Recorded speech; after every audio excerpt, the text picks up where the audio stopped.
Sophia Anne Artois was quite the painter in her day. Her art brought fame and fortune. All her meals were gourmet. So when her husband told her they must move to lands afar, she answered, "You will build a home that's fit for an Artois." The lady and her husband did arrive with their 2 boys. Sophia loved the house, but found its land a counterpoise. The woods were dark and dreary. There were swamps instead of springs. But worst of all were all the wretched, creepy, crawly things. As months went by, the artist felt she lost her inspiration. She cursed her new surroundings as the cause of her stagnation. But then it came, the one to blame, the spider that made her exclaim and strike as she was painting, how she fought to keep from fainting. It was there beneath her painting brush, the spider that Sophia crushed and scraped against her canvas turned to grime. And in her heart she felt a rush that warmed her blood and made her blush. Through wicked teeth she whispered one more time. It said sweet Sophia Anne Artois did lose her mind that day. At least that's what the servants and the local spiders say. She crawled beneath the floorboards, catching spiders every night. Alas, her muse did kill her, cause of death, a spider bite.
Francis's family had a vacant vacation home. It had stood empty since the passing of his mother, Sophia, and it was that emptiness that had lured him back. Like his mother, Francis was a terribly serious artist. He worked with hammer and chisel, marble and stone, and required the utmost focus when he sculpted. And yet, unlike his mother, Francis dared not rely upon such fickle things as feelings and inspiration to move his hand. He simply committed himself to the discipline of his work, and he was very good at it. He was not very good at being a father. When his 3 daughters, Annie, Thisbe, and Penelope, would come to visit, the silence of the manor was shattered by their laughter as they played their favorite game, red light, green light. Francis liked the game better back when it was called statues. These days, he didn't like it at all. He suggested they play a new game. For every cobweb they dusted and spider they squished, he would pay them each 1 nickel. And the girls obeyed. One afternoon, while Francis rested his weary head, the girls spotted a spider in the upstairs hallway. They followed it into their father's studio, where it crawled all the way to the top of a towering self-sculpture. With nickels dancing in their heads, the trio wheeled a ladder to the statue and climbed until they could climb no higher. From the tallest rung, they reached out their arms with swatters in hand, hoping for a satisfying squish. Just then, their father arose and returned to his studio where, at the sight of his children teetering over his prized work, he let out a terrible shout. It gave the girls such a start that they lost their balance. The ladder wiggled, the sculpture wobbled, and as they all toppled over, Francis leapt with all his might to save his statue. There was, indeed, a satisfying squish.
Manor d'Artois was allegedly cursed, was evil through roof, wall, and floor.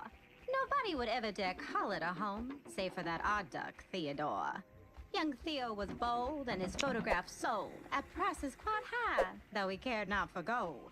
Now, Theo enjoyed being out in the wild where the beasts and the creatures did roar. Art's all about risk, he would say with a smirk, and going to places we shouldn't. I like getting right where the animals live and finding the shots others couldn't. As moccasins bite, as wildebeests fight, I focus my lens, I time it just right. So Theo embarked to the house in the wood where the rest of his family wouldn't. But what nobody other than Theo could know was that all of his pictures were staged. He prodded and pestered and bothered his subjects until they were nice and enraged. He'd poke with a stick, the shutter would click. As simple as that, all trains had a shrink. And that was his plan as he walked to the docks with a spear and a chicken he'd caged. Young Theodore felt that he needed a test. He needed to catch something greater. With camera and tripod, he set up his shop, prepared for the swamp's alligator. The water was baited, he sat and he waited. The creature appeared, how he was elated. But just as he ready to strike with his spear, young Theodore spotted a traitor. A spider sat right on the lens. He shooed it away in a hurry, and yet it returned to the very same spot, like it wanted his photograph blurry. The man had enough. It was time to get rough with his back to the swamp Theodore.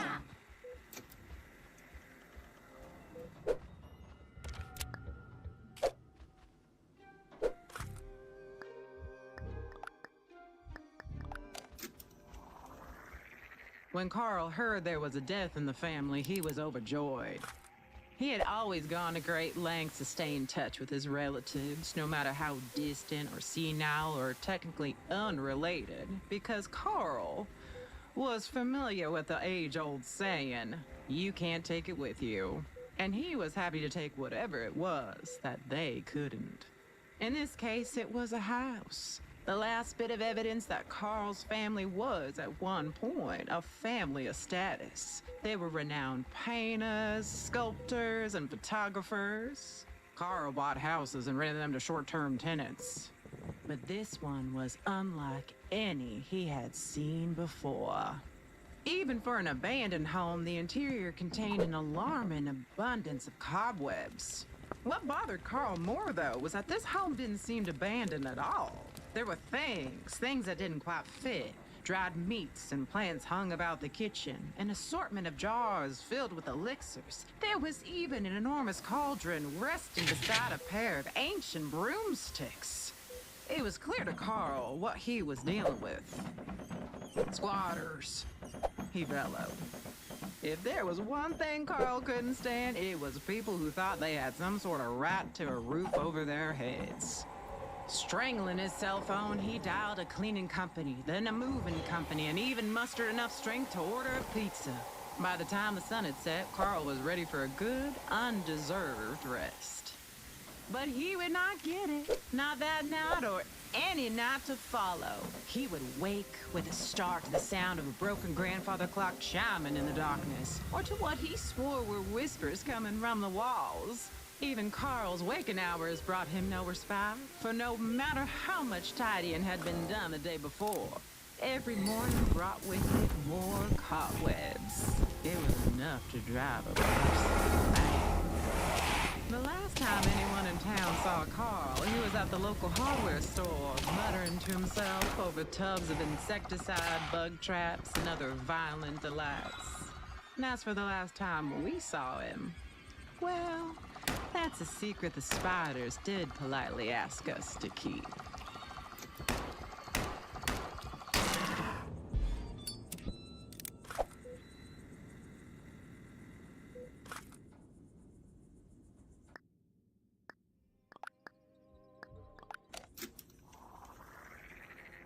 The night of the flood, Bella and I gathered all that was precious to us and tore apart our home. It would never have survived the rising waters as a cottage, but as a raft, we hoped it might carry us someplace new. And it did. The raft turned left and the raft turned right. It carried the both of us through the night. And when the raft had run aground, we couldn't believe what we had found. What must once have been a private, lavish home now sat covered in moss and chickweed. It looked as though it had always been there, sprouted from the earth like the rest of the forest. And that's how you know you're in the right neck of the woods.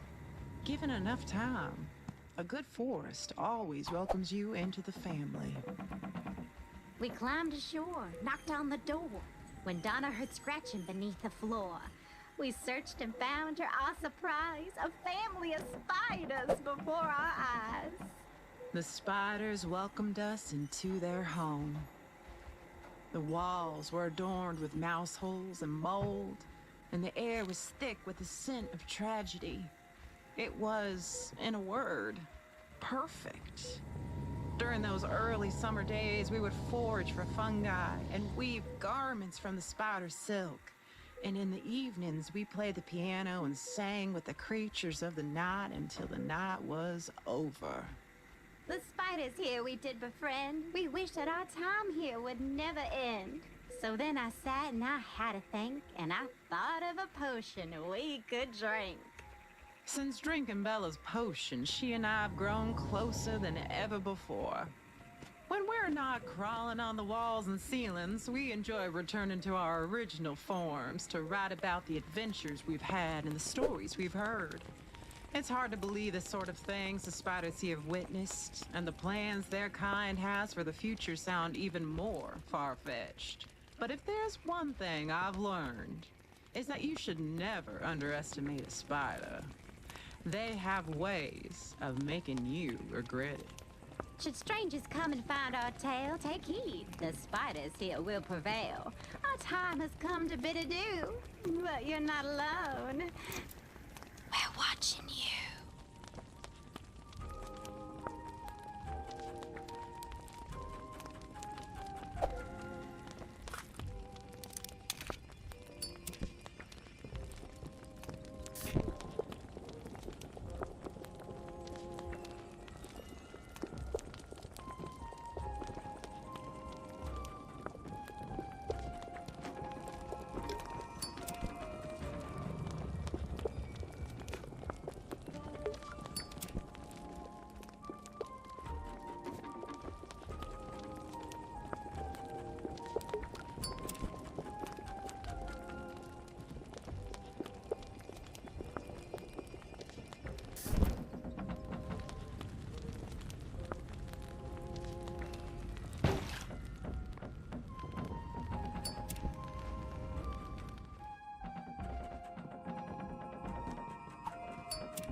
I hope you enjoyed this gameplay without my commentary, but if you wanted to see me playing the game with the commentary, you can check it out on my main channel, Pink Fuzzy.